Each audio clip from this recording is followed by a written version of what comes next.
Hehehe. Acum că l-am distrus, pot să...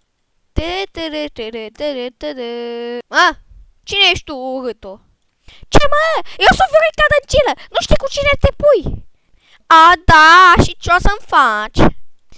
Aham, am luat 0,2 la alegerile de președinte. Prea frumos ca să fie adevărat! Haha, nimeni nu se pune cu mine! Ha-ha! Ce? Iohannis? Dar cum e posibil? Cum m-ai găsit? Am fugit! Ai fi fugit tu, dar eu te găsesc mereu, pitica dracu. Dar ce, mă? Acum ești Vadim Tudor să-mi zici mie pitică? Fă, femeie, te voi distruge, taci din gură. Moșteniță-și altarul. Da? Da?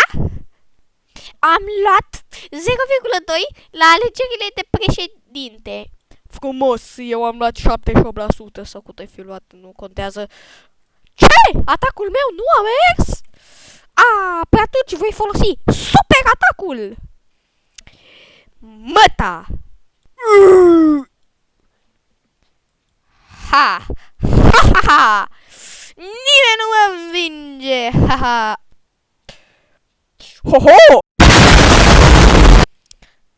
Credeai că mă învingi doar spunându-mi